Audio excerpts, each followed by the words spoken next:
Magandang umaga po sa inyong lahat. So ngayong umaga, ang topic ko po is all about BPI savings account or cash card o ano man yung ATM na meron ka.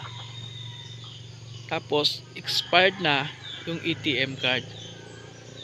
Ano yung proseso na gagawin mo para continuous pa rin yung ATM account number mo. So ito po ay based po sa aking personal experience. Kasi meron akong BPI ATM savings account. Doon po hinuhulog yung aming sweldo monthly sa isang kumpanya na tinatrabahuan ko. Pero ang nangyari sa loob ng 5 taon mahigit ay nag-expired na po yung BPI savings account ko. Kasi tandaan mo, pag ikaw ay meron kang ATM, may nakalagay doon na valid until 2025, 2026 pa, o anong years. Dapat tandaan mo kung ano yung hanggang kailan yung validity ng yung ATM card.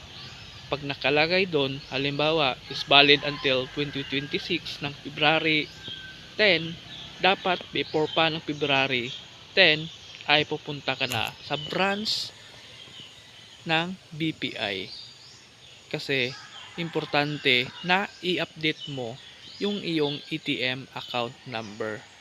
So, ano naman gagawin mo at anong proseso ang dapat mong gawin?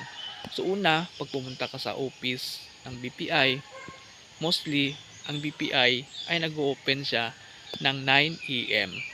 So, pag 9 AM, nandyan ka na sa BPI office, pagpasok mo pa lang, tatanungin ka ng guard na ano yung transaction na gagawin mo.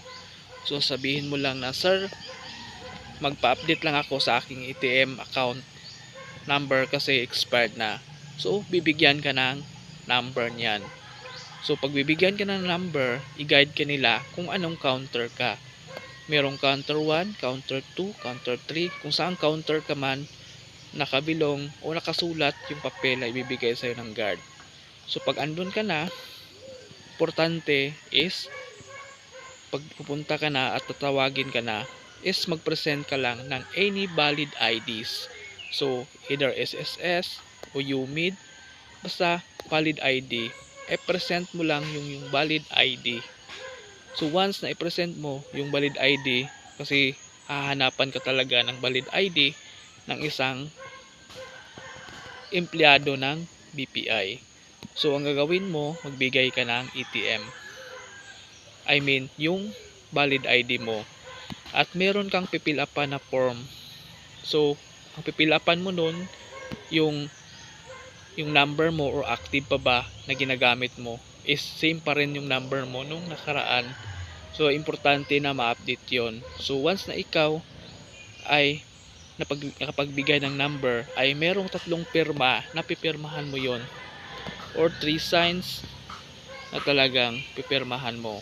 At 2 weeks yung valid niya na makukuha mo ang yung ATM account o yung ATM card mo mismo. So yung ATM card mo, makukuha mo yan sa pag-process mo ngayon. Halimbawa, ay 2 weeks mo pa po makukuha yung ATM.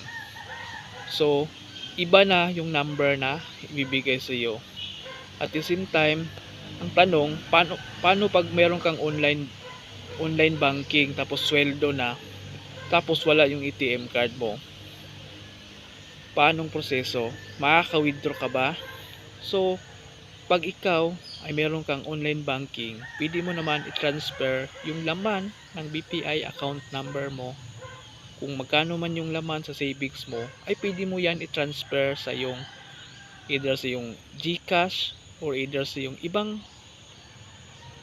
ATM kung meron ka man, kung anong mga ATM ka man na meron, either Bangko or either Cebuana, pwede mo i-transfer yung halimbawa may sahod, i-transfer mo sa yung ibang account number kung meron.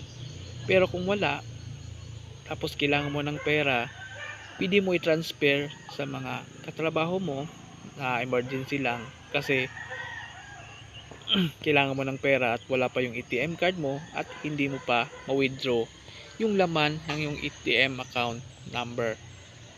o kung magkano yung amount. So importante tandaan na 2 weeks po yung aantayin mo bago makuha ang iyong ATM card. So yung lumang ATM card na binigay mo ay wala na yon, sisirain na nila yon.